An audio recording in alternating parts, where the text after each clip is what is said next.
Good day to you all. I want to read to you today from a book that I've been reading for today's devotional connection. The book is called Great Days with Great Lives by Pastor Chuck Swindoll. And it's from 1 Kings chapter 19, verses 10 through 18. And it reads like this. God met his servant Elijah in a desperate moment of discouragement and despair. This is a mercy. This is mercy at its best, beautifully portrayed by the Master himself. First, God allowed Elijah a time of rest and refreshment. No sermon, no rebuke, no blame, no shame. No lightning bolt from heaven saying, "Look at you, get up, you worthless ingrate. Get on your feet, quickly, get back on the job." Instead, God said, "Take it easy, my son. Relax. You haven't had a good meal in a long time." Then he catered a meal of freshly baked bread and cool, refreshing water. That must have brought back sweet memories of those simple days by the brook in Cherith. How gracious of God. Fatigue can lead to all sorts of strange imaginations. It'll make you believe a lie. Elijah was believing a lie, partly because he was exhausted.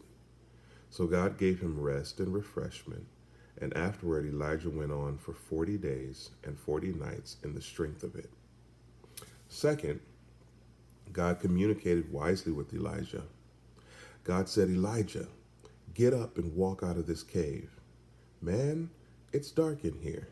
Get out there and stand in the light. Stand in the mountain before me. That's the place to be encouraged. Forget Jezebel. I want you to get your eyes on me.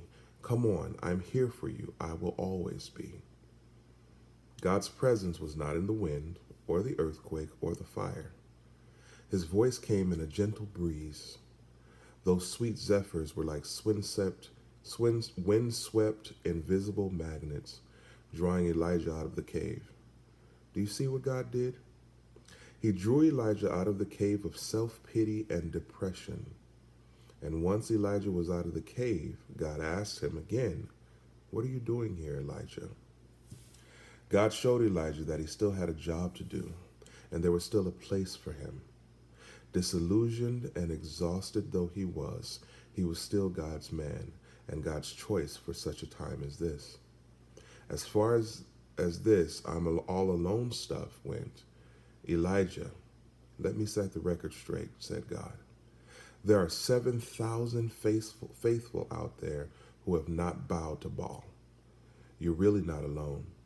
At any given moment, with the snap of my divine fingers, I can bring to the forefront a whole fresh battalion of my troops." What reassurance that thought, or what reassurance that brought. The point is, never feel, although we've been separated, or we've been isolated, never feel that you're alone doing the work that God has for you to do. At any point, God can bring forth his troops, bring forth his army. At any point, God can bring forth people who know and love and serve him. The devil would make you feel like you're alone. He would want you on the run because he keeps you isolated. He keeps you in that place of depression and anxiety, and he keeps you unable to do the job God has for you. Trust God. Wait on him. Come out of the cave of anxiety and depression. I know what it looks like. I know more than most how it feels. But come out of that place and trust and serve God. Get some good rest. Get a good meal in your stomach. And let's get back to work. Love you guys. Have a great day.